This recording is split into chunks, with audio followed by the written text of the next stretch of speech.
자, 오늘은 그리스도인의 바른 언어 생활에 대해서 말씀을 생각해 보겠습니다. 자, 먼저 한번 따라하겠습니다. 하나님 나라의 백성은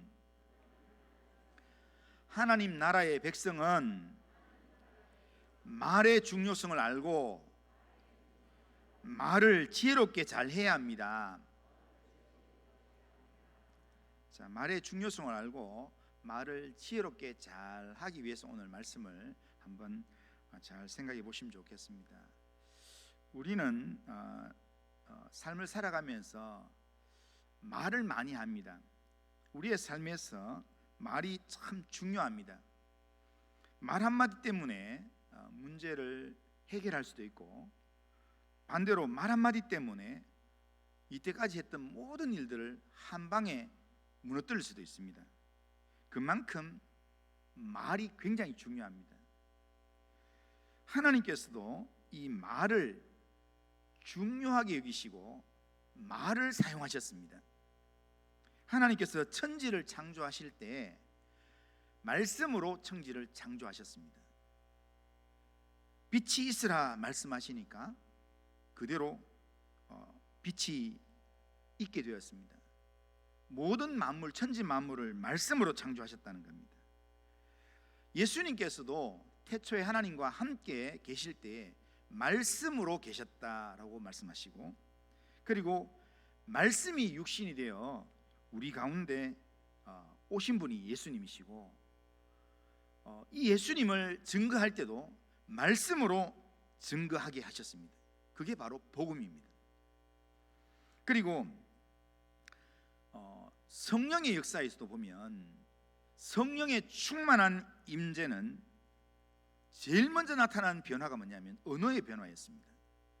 그러니까 오순절날 예루살렘 마가의 다락방에 성령이 강력하게 임했을 때 첫 번째로 나타난 이 변화의 이 내용이 뭐냐면 제자들의 말이 달라졌습니다.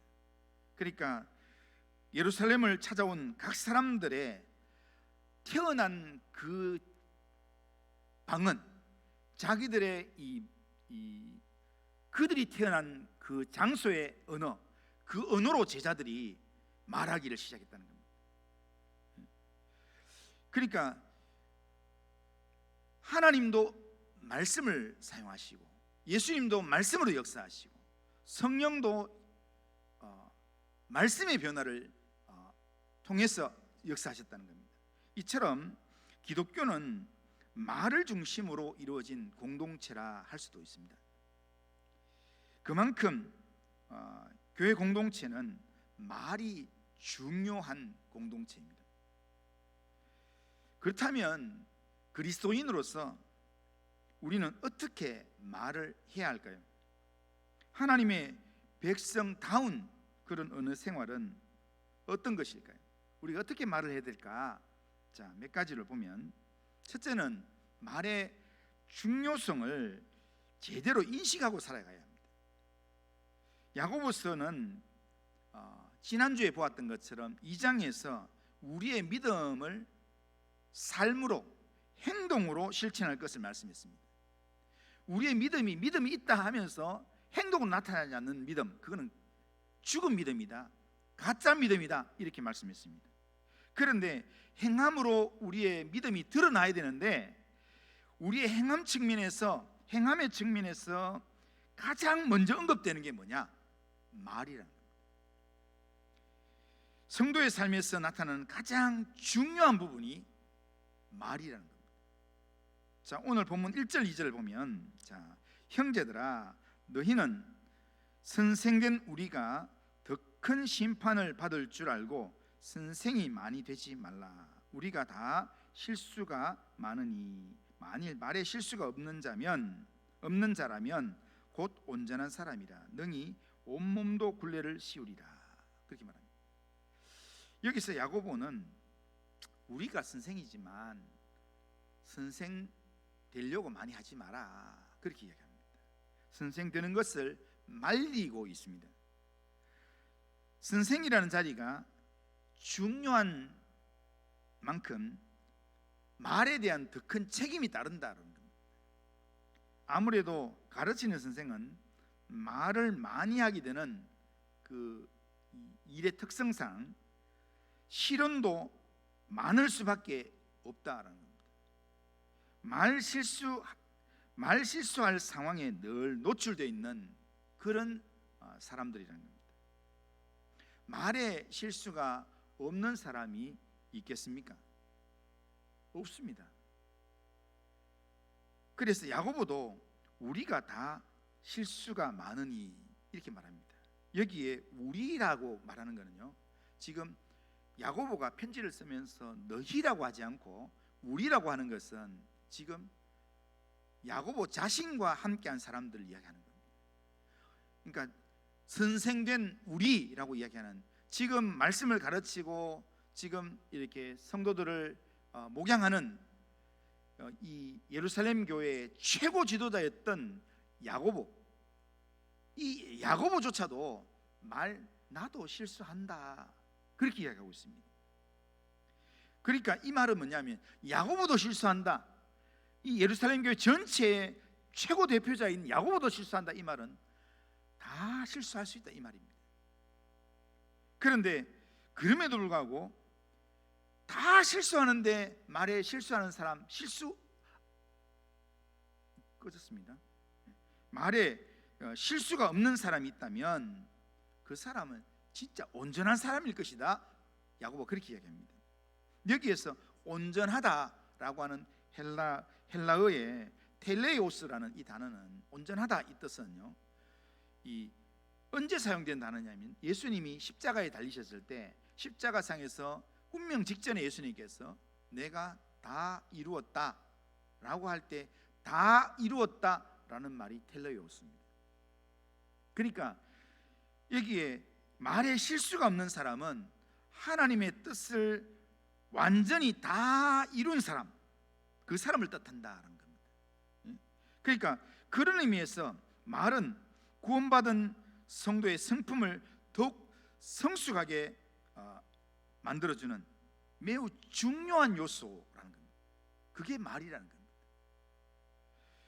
그러므로 우리는 하나님의 백성으로서 말의 중요성을 제대로 인식함으로 우리가 하나님의 백성다운 바른 말, 지혜로운 말을 우리가 할 수 있어야 합니다. 그렇게 하려면요, 우리가 지혜로운 말을 하려고 하면 우리가 야고보서 1장 19절에 나오는 것처럼 듣기를 속히 해라 라고 하는 그런 말씀처럼 우리가 하나님의 백성다운 말을 하려고 하면요, 하나님으로부터 오는, 하나님이 우리에게 들려주시는 말씀을 많이 들어야 됩니다. 그걸 하나님이 우리에게 하시는 말씀을 많이 들으면서 그 말씀이 우리 심령 가운데 꽉 채워져야 합니다. 우리 어린 아이들이요, 집에서 아이들이 계속 이렇게 부모에게 엄마, 엄마 해봐, 엄마, 엄마 이렇게 하면 아이가 들었는 말이 입으로 나오게 되어 있습니다.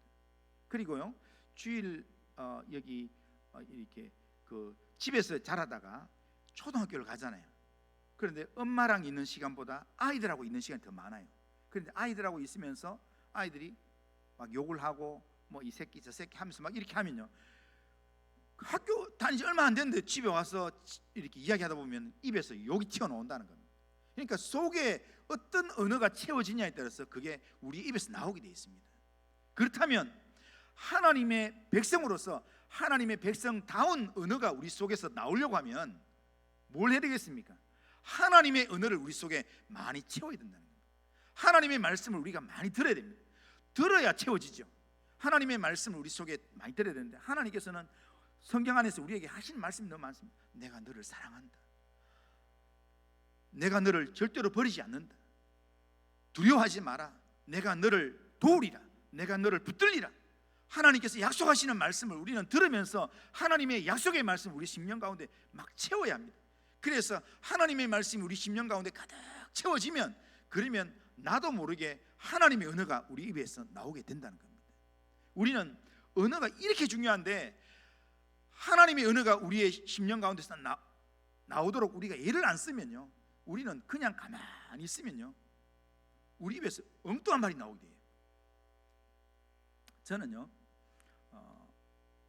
대학을 마치고 전도사를 교육자 생활을 1년 하다가 국가의 부름을 받아서 방위병을 했어요. 방위병을 하면서 그러면서 한 달 훈련 받고 난 다음에 바로 또 교회 개척교회에 또 투입돼 가지고 그래서 일주일에 12번씩 매일 새벽 기도, 뭐 수요 예배, 금요 기도회, 주일 낮 뭐 오후 예배 전부 다 했어요. 그런데요 교육자를 1년 동안 하는 동안에 교육자를 1년 동안에 교육자를 했으면요 이렇게 그래도 교육자인데 그런데 이 군에 들어가 보니까요 저보다 한 3살 어린 애들인데요 말이 달라요. 여기에는 욕이 안 들어가면 말이 안 돼. 예? 그런데 이걸 계속 듣다 보니까 제 귀에 욕이 들어가는 게 들어가야 문장이 이해되는 게 있어요. 그러다 보니까 교회에 와서 일주일 동안 계속 군에서 매일 월요일부터 토요일까지 그렇게 있고 그리고 주일날에는 제가 성도들 앞에서 설교를 하는데요. 그런데 설교할 때는 이렇게 설교를 하는데 그런데 한 번씩 이렇게 좀 말 안 듣고 좀 그러면 나도 모르게 욕이 툭 튀어나오는 거예요. 그게 제가 제 모습을 보면서 깜짝 놀랐어요. 왜 그렇게 했습니까? 일주일 동안 계속해서 제 귀에 그런 욕의 소리가 귀에 들어오기 시작하니까 그러니까 나도 모르게 내 속에 축적이 되어 있는 겁니다. 그러니까 그런 교육자도 그렇게 될 수 있다면 오늘 우리는 어떻게 했습니까? 방위병 생활하면서요 제가 일주일에 12번을 설교하기 위해서요 그래서 비는 시간 외에는 모든 시간은 제가 성경을 읽었습니다. 그러다 보니까 제가 군 생활하면서도 아이들 앞에서 내 후배들 앞에서 있으면서 아이들한테 성경을 이야기해주고 그리고 내가 기도해줄게, 내가 이렇게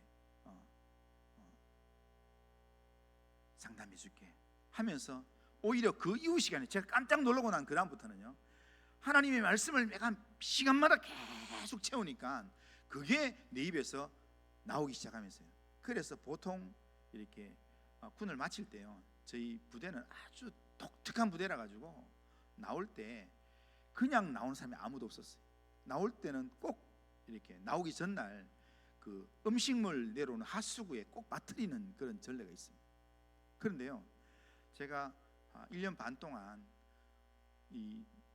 제 후임자들한테 늘 하나님의 말씀으로 위로해주고 기도해주고 이렇게 했더니요 전날 저를 빠뜨린 일에 우리 형은 빼주자 이거 안 빠뜨렸어요.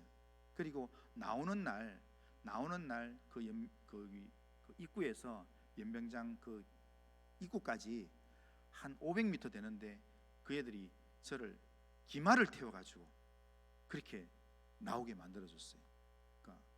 그래서 이렇게 형 고맙습니다 하면서 그렇게 인사하고 갔어요. 그러니까 우리의 입에 말이 나오려고 하면요 우리의 마음에 어떤 말씀이 채워졌냐에 따라서 우리 입에 나오게 된다는 겁니다. 그러니까 말이 중요하다는 걸 안다면 우리는 우리의 입에 하나님의 말씀을 우리 속에 채워야 합니다.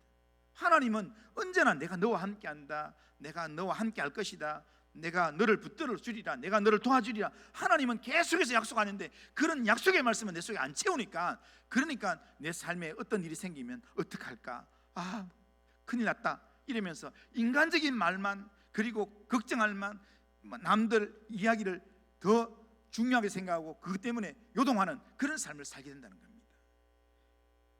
우리가 이 땅의 삶을 살아가면서 말이 중요하다는 걸 안다면 하나님의 백성다운 삶의 말을 하려고 하면 내 마음에 하나님의 말씀을 많이 채우시길 바랍니다. 하나님이 나를 사랑하신다는 하나님의 사랑의 말을 내 심령 가운데 많이 채우시고 내 귀에 많이 들려주어서 그래서 내 귀에 하나님의 음성이 익숙해지는 그런 삶을 살아가시는 성도님들 다 되시기를 주님의 이름으로 축원합니다. 두 번째로 하나님 나라의 백성은 말의 중요성을 알고 하나님의 말씀을 내 심령 가운데 많이 채워야 하지만 하나님 말씀을 많이 채운 사람은 어떻게 해야 되는가? 말을 절제하는 삶을 살아야 합니다. 말을 많이 하고 덕보는 사람 별로 없습니다. 우리가 말을 절제하는 삶을 살아야 되는 이유가 뭐냐면, 말, 특히 혀는 우리 주체 중에서 아주 작은 것이지만 그 영향력이 강력하기 때문에 말을 절제해야 된다는 겁니다. 혀의 영향력, 혀의 파괴력을 지금 야고보는 세 가지 이 비유를 통해서 설명하고 있습니다. 자, 3절에서 5절을 보면, 우리가 말들의 입에 재갈 물리는 것은 우리에게 순종하게 하려고 그 온몸을 제하는 것이다. 또 배를 보라, 그렇게 광풍에 밀려가는 것들을 지극히 작은 키로 사공의 뜻대로 운행하나니, 이와 같이 혀도 작은 지체로 돼 큰 것을 자랑하도다. 보라, 얼마나 작은 불이 얼마나 많은 나무를 태우는가. 여기 보면 혀는 마치 말을 제어하는 이 재갈 물리는 이 입에 딱 끼우는 거 있잖아요. 그것과 같다. 그 다음에 큰 배의 키와 같은 거다. 그리고 작은 불씨와 같다. 그래서 그 불이 붙으면 산도 태운다는 겁니다. 저기 캐나다나 호주 같은 경우는 불 한번 나버리니까 한 달 동안 계속 타고 있는 그런 모습도 있지 않습니까? 재갈이나 키는 오늘 흔히 볼 수 있는 것은 아니지만, 오늘날 자동차에 비유하면 핸들로 이야기할 수 있습니다. 핸들. 그러니까 자동차가 크든지 작든지 아니면 트레일러든지 간에 그걸 움직이는 것은 뭘 움직이냐면 이 핸들로 움직이는 겁니다. 핸들에 따라서 차가 가야 될 방향을 정하게 되고 그렇게 가게 된다는 겁니다. 야고보가 주장하는 요점이 뭐냐면, 혀가 지체 중에 작은 것이지만 가장 큰 영향력을 가지고 있다는 겁니다. 재갈이 말에 달리는 방향을 정하는 것처럼, 배의 키가 배의 방향을 정하는 것처럼, 혀는 우리의 삶의 방향을 정하게 된다는 겁니다. 그런데 이 혀가 불과 같아서 작은 불씨가 큰 숲을 태우는 것처럼 우리의 삶 전체를 태워버릴 수 있을 만큼의 엄청난 파괴력이 우리의 혀에 있다는 겁니다. 그래서 6절을 보면 이렇게 얘기합니다. 6절, 혀는 곧 불이요 불의의 세계라. 혀는 우리 지체 중에서 온 몸을 더럽히고 삶의 수레바퀴를 불사르나니 그 사르는 것이 지옥불에서 나느니라. 이렇게 말합니다. 여기 보면 혀가 불이랍니다. 혀가 불이라 이야기하고 그 다음번에 이야기하는 게 뭐냐면, 혀는 불의의 세계라는 겁니다. 이 혀는 이게 움직이면 움직일수록 뭐냐면 악이 막 튀어나온다는 겁니다. 악을 만들어내는 역할을 한다는 겁니다. 그래서 이 혀를 계속 돌리면 이 악의 수리바퀴가 되어서 결국 지옥불이 나오게 된다는 겁니다. 그래서 이 말 때문에 누군가가 지옥을 경험하게 되고, 말 때문에 누군가가 밤잠을 설치면서 잠을 못 자는 그런 일들이 생기게 된다는 겁니다. 혀가 악으로 가득 찬 불의의 세계와 같고 난폭해서 걷잡을 수 없는 불과 같다. 이렇게 합니다. 그만큼 엄청난 파괴력을 혀가 가지고 있다는 겁니다. 그러므로 그렇기 때문에 우리가 혀를 잘 제어해야 합니다. 성숙한 그리스도인이라면 말 실수를 줄이기 위해서 제어하는 언어 생활을 해야 합니다. 특별히 다툼, 분쟁이 일어날 수 있는 말들은 처음부터 하지 않는 게 중요합니다. 그리스도인으로서 우리는 말을 잘하는 사람이 되기보다 말 실수를 하지 않는 사람이 되어야 됩니다. 그러니까 잘하고도요, 말 한마디 때문에 그냥 다 허물을 수 있습니다. 그러니까 신뢰를 쌓는 데는 평생의 시간이 걸리지만 말 실수가 신뢰를 무너뜨리는 데는요 단 몇 초도 안 걸립니다.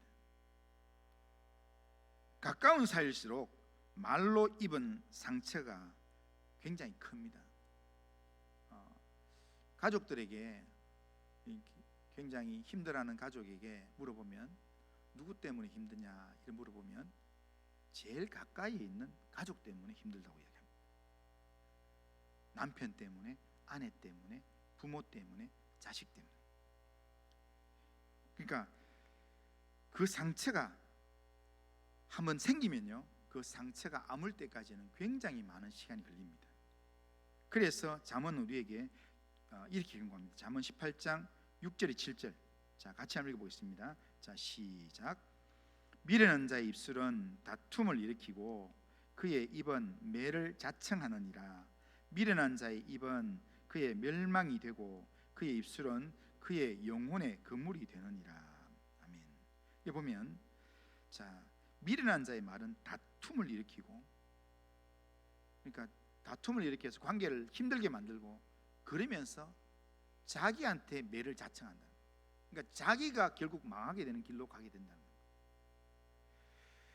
다른 사람을 비방하고 뒤에 섬담하는 일은 결국에 뭐냐면 자기를 파멸의 길로 인도하는 그런 내용이 된다는 겁니다. 그렇기 때문에 우리의 혀가 범죄하지 않도록 우리는 언제나 신중하게 말하는 습관을 훈련해야 합니다. 그런데요, 우리가 개도 길들이고요, 고양이도 길들이고, 때로는 요즘 보니까 뭐 애완 뱀도 있어요. 요즘 뱀도 집에서 막 키우는 사람도 있고, 이 자라 같은 거, 그런 거북이도 키우는 사람도 있고 한데, 성경이 그렇게 합니다. 다른 거는 다 길들여질 수 있는데요, 이 사람의 혀는 길이 안 들어진다는 겁니다. 길들일 사람이 없다 이 말입니다. 길들일 사람이 없다는 거는요, 사람으로는 길이 안 들어진다는 겁니다. 그러니까 우리의 혀가 범죄하지 않도록 우리가 이 혀를 길들여야 되는데, 길들일 방법은 다른 방법이 없어요. 하나님밖에 없습니다. 성령밖에 없어요. 우리가 가족이나 친한 친구 사이일수록 말로 상처를 주고 나중에 후회하는 일이 없도록 우리가 그런 말들을 우리가 차단해야 되는데, 절제해야 되는데, 이렇게 말을 절제하고 제어하는 그런 삶을 위해서 우리가 앞서 말씀드린 대로 하나님의 말씀 우리 속에 계속 채우면서 내 속에 성령이 역사하도록 해야 된다는 거예요. 아무리 대단한 사람도요, 그 속에 성령이 역사하지 않으면 함부로 말하게 돼 있어요. 대단한 사람일수록 말에 영향력이 있어요. 그래서 더 많은 사람들에게 상처를 줍니다. 그런데 그런 사람일수록 더 성령이 그 마음속에 강력하게 역사해야 된다는 겁니다. 우리의 혀를 길들 사람이 없지만 성령께서 우리를 도와주시면, 성령께서 우리의 입을 주관하시면, 그러면 우리가 지혜로운 말을 할 수 있습니다. 성령이 우리 속에 역사하시면 우리가 하고 싶은 말도 우리가 참을 수 있습니다. 왜냐하면 성령의 열매 중에 오래 참음의 열매가 있기 때문입니다. 절제의 열매가 있기 때문입니다. 우리의 삶 가운데서 날마다 성령의 다스림을 받을 수 있기를 바랍니다.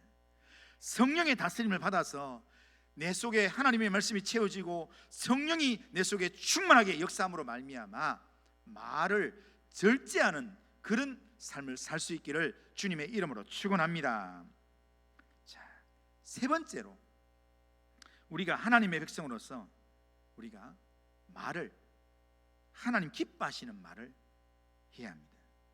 우리는 말을 절제하고 제어하는 것으로 우리의 언어 생활을 슬기롭게 할 수 있습니다. 말 좀 적게 하고, 그리고 이렇게 말을 지혜롭게 하는 것으로 우리가 슬기로운 언어 생활을 할 수 있습니다. 그러나 이것은 말 적게 하는 것은 소극적인 방법입니다. 말 적게 하는 거는요, 말 안 하면 50점은 받을 수 있다는 것은, 50점만 받는 것은 소극적인 방법입니다. 우리가 좀 더 적극적으로는 우리가 하나님이 기뻐하시는 말을 할 수 있어야 합니다. 왜냐하면요, 왜 그런 말을 왜 해야 되는가 하면, 하나님이 우리의 입을 왜 창조했을까요? 하나님께서 우리의 입을 창조하신 이유가 뭐냐면, 하나님을 인정하고 우리 입술로 하나님을 찬송하라고 우리의 입술을 창조했기 때문입니다. 자, 이사야 43장 21절 보면, 자, 같이 한번 읽겠습니다. 시작. 이 백성은 내가 나를 위하여 지었나니 나를 찬송하게 하려 함이라. 하나님께서 우리를 지었는데 뭘 위해서 지었다고 했습니까? 하나님을 찬송하도록 하기 위해서. 하나님께서 우리를 창조하신 목적은 하나님을 영화롭게 하고 영원토록 그를 즐거워하는 데 있습니다. 그러기에 하나님께서는 우리를 통해서 찬송받기를 원하십니다. 그러기에 우리는 우리 입술로 하나님을 높이는 찬송을 많이 해야 합니다. 그런데요, 참 요즘 보니까 우리가 찬송을 잘 안 하는 것 같아요. 그러니까 일상의 삶에서 우리가 찬송을 참 즐겨하고 찬송을 내 입에 가까이 해야 되는데, 그런데 저도 가만히 보니까요, 제가 새벽기도 마치고 이렇게 뒤에 앉아가지고 기도하는 중에 찬송을 하다 보면요, 이 깜깜하니까 이제 찬송을 보고 할 수는 없잖아요. 그런데 찬송을 부르다 보면은 가사가 생각이 잘 안 나요. 그래서 계속 똑같은 1절만 계속 부르고 있고, 1절 불렀다가 갑자기 이렇게 첫째 줄은 2절을 했다가 셋째, 그 다음 소절은 3절을 막 하고. 그래서 제 생각에 오늘 제가 다상에서 이야기하려는데요, 올 이 추수감사절 때 우리가 찬송 부르기 대회를 한번 해볼까 싶어요.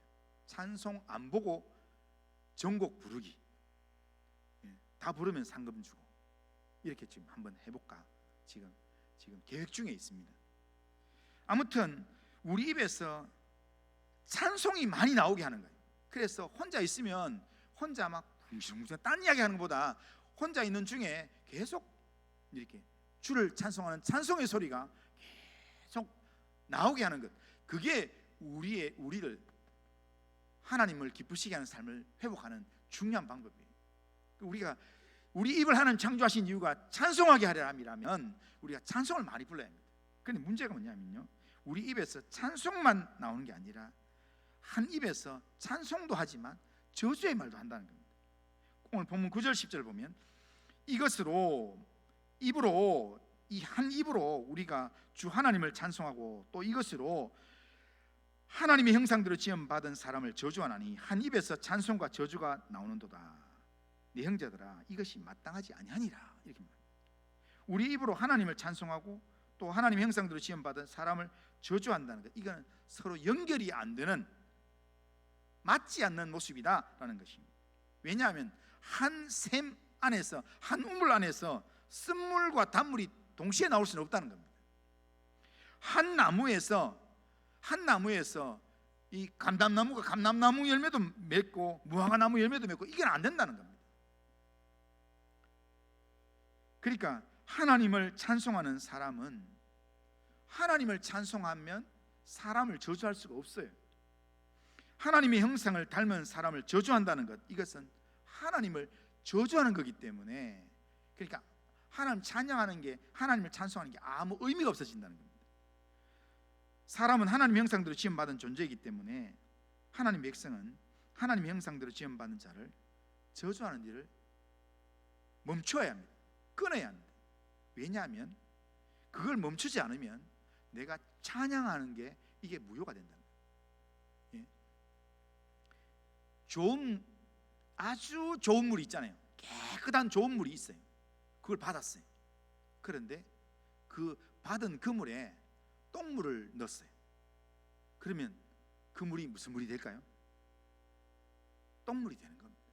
그러니까 앞에 깨끗한 물, 좋은 물은 사라지는 겁니다. 못 먹어요. 버리게 돼요. 그러니까 내 속에서 하나님을 찬송하는 입이 저주하는 입으로 바뀌면 앞에 찬송이 무효가 된다는 겁니다. 왜냐하면 찬송과 저주는 같이 갈 수 없기 때문입니다. 우리의 입에서 찬송과 저주가 같이 나오면 찬송이, 하나님을 높이는 진정한 찬송이 안 된다는 겁니다. 그래서 우리는 이 저주하는 일을 멈춰야 된다는 겁니다. 우리는 하나님의 백성으로서 하나님을 찬양하는 일에 우리의 입술을 많이 사용해야 합니다. 그러기 위해서 날마다 하나님을 높이는 믿음의 고백, 주님 사랑합니다, 내가 주님 의지합니다, 나는 주님을 끝까지 붙들 겁니다, 나는 하나님의 말씀에 의지해서 나는 믿음의 선한 싸움을 싸울 겁니다, 이런 믿음의 고백을 많이 해야 되고요. 그리고 찬송을 자주 부르는 겁니다.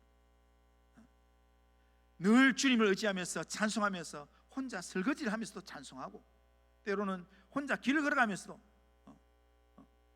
좁은 길을 걸어도 참나 기뻐하는 것 하면서 찬송하고, 그러면서 늘 찬송하면서 그렇게 우리가 살아가야 합니다. 우리 입술을 찬송하는 일에 사용하시는 성도님들 다 되시기를 주님의 이름으로 축원합니다. 그 다음에 우리는 찬송만 하는 게 아니라 내 이웃 형제를 향하여서 우리가 축복하는 말을 많이 해야 합니다. 이게 하나님 기뻐하시는 언어이기 때문에 우리가 예수 믿는 사람 입에서 자주 나와야 될 말 한번 따라하겠습니다. 미고사축. 미고사축. 요즘 이렇게 그 앞자를 많이 따가지고 사람들 많이 하잖아요. 미고사축. 전에도 내가 이야기했는데요. 따라하겠습니다. 미안합니다. 사는 사랑합니다. 뭐겠습니까? 축복합니다. 고는 뭐겠습니까? 고맙습니다. 자, 우리 입에서 부정적인 말들을 좀 제거하고요. 네 그것도 못했나? 또 그렇게 하나? 이런 말 하지 말고요. 이 미고사축 이 말을 좀 많이 하면 이제 딱 오늘 이번 주간에 필요한 것 같아요. 이번 주간에 추석 명절이 됩니다. 이제 안 만났던 형제를 만나고 친척들을 만나게 될 겁니다. 이때 하나님의 백성다운 언어 생활을 해야 합니다. 하나님의 은혜가 우리 속에 쫙 채워져 가지고, 그래서 부정적인 말, 공격하는 말들은 절제를 하고, 성령이 내 마음을 탁 다스려 가지고 좀 절제하고, 하고 싶은 말도 좀 절제하고, 그리고 이 해야 될 말들을 하나님 감사합니다. 하나님 또 형제를 만나서 감사합니다. 추석 명절 잘 보내게 하셔서 감사합니다. 하나님 향해서도 믿음의 고백과 찬송을 하고, 그리고 내가 만나는 형제와 또 친척들을 향해서 사랑합니다. 축복합니다. 너는 잘 될 거야. 이런 축복의 말을 우리 입에서 많이 선포할 수 있길 바랍니다. 그렇게 하면 하나님이 제일 기뻐하실 거고요. 그리고 하나님이 기뻐하면 우리를 통해서 가정의 회복의 은혜가 이루어지게 될 것입니다. 이번 명절에 우리가 할 수 있는 말, 내가 하고 싶은 말이 아무리 많아도요, 그 말들 중에는 내가 덕이 안 되는 말이 될 수도 있습니다. 내가 할 수 있는 말이지만 그 말이 도움이 안 되는 말이 있습니다, 분명히. 그렇기 때문에 하나님을 의지하는 믿음의 기도를 많이 하고, 그리고 하나님 향해서 믿음의 고백을 많이 하고, 그리고 찬송을 부르고, 그러면서 그 은혜 안에서 내가 만나는 사람들에게 하나님 기뻐하시는 축복의 말을, 위로의 말을 많이 할 수 있기를 바랍니다. 야고보는 그렇게 말했습니다. 야고보 1장 19절에 보면 이렇게 말합니다. 내 사랑 형제들아, 너희가 알지니 사람마다 듣기는 속히 하고 말하기는 더디하며 성내기도 더디하라. 명절 만나면요, 요즘 얼마 전에 보니까 명절 만나면 잘 나가서 끝에 가서 꼭 싸운대요. 꼭 싸운대요. 그래가지고 마음 상해가지고 서로 돌아가게 만들고. 그런데 그렇게 안 살면 좋겠어요. 같이 모여서 예배드리고, 같이 모여서 축복하고, 같이 모여서 서로 간증하고, 그러면서 덕담을 나누면 다음에 또 만나면 좋겠다, 그런 모습이 된다는 거예요. 제가 얼마 전에요, 저희 사촌 형제 모임이 있었습니다. 형제 모임이 있었는데 주변 목사님들이나 주변 사람들이요, 거기 완전히 자기 가족도 아니고, 요즘 이렇게 지금 자기 가족들도 만나기 어려운데 사촌들까지 만나가지고 되겠나, 부부로 같이 만나가지고 그 쓸데없는 짓을 한다 하면서 막 이렇게 얘기하더라고요. 그래서 저도 이제 생각에 이번이 처음이자 마지막으로 하고 다시는 이런 모임을 나는 안 한다, 이런 마음으로 그렇게 1박 2일 했어요. 그런 중에 저희들은 다 거기 모인 사람이 다 목사고 장로고 또 권사고 사모고 이랬습니다. 그러다 보니까 거기 목사인데 함부로 말할 수가 없잖아요. 그러니까 그렇게 하니까 이렇게 다 좀 축복의 말을 하고, 또 격려의 말을 하고, 그리고 계속해서 이제 좀 높여주는 말을 하고, 그렇게 했습니다. 1박 2일 했습니다. 하고 난 다음에 마치고 끝나면서 이렇게 이제는 이런 모임은 이제는 없습니다. 형님도 나이도 많고 이제는 안 되겠습니다, 이랬더니 왜 그걸 본인이 결정하냐, 다음에 한 번 더 하자, 좋은데 왜 같이 만나서 이렇게 또 이야기하고 하니까 뭐 같이 하룻밤을 지내니까 너무 친해지고 너무 마음이 행복하고 우리 가문이 자랑스러운데 왜 이걸 이번으로 끝내려고 하냐, 이렇게 한다는 겁니다. 저는 제가 바라기는요, 이번 명절에, 추석 명절에 만나고 돌아가는 우리 가족들이 헤어지기 너무 아쉽다, 우리 꼭 다음 명절에 만나기보다 그 전에 한 번 더 만나자, 이런 마음을 가질 수 있도록, 그런 일에, 그런 회복을 이루는 일에 우리 성도님들이 하나님의 사람으로, 언어로 활용할 수 있길 바랍니다. 정말 하나님께서 원하시는 하나님 백성다운 지혜로운 언어를 잘 하셔서 정말 언어 생활을 잘해서 하나님께도 영광이 되고 또 우리 가족들에게, 형제들에게 정말 복음의 향기가 드러나는 그런 믿음의 삶을 살아가는 우리 성도님들 다 되시기를 주님의 이름으로 축복합니다. 한번 따라하겠습니다. 하나님 나라의 백성은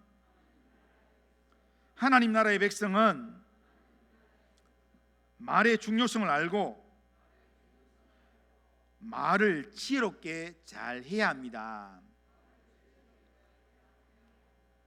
자, 이번 명절에 말을 지혜롭게 잘 하기 위해서 하나님 말씀을 내 속에 가득 채우는 성도님들 다 되시길 바랍니다. 자, 결심은 같이 하면 있습니다.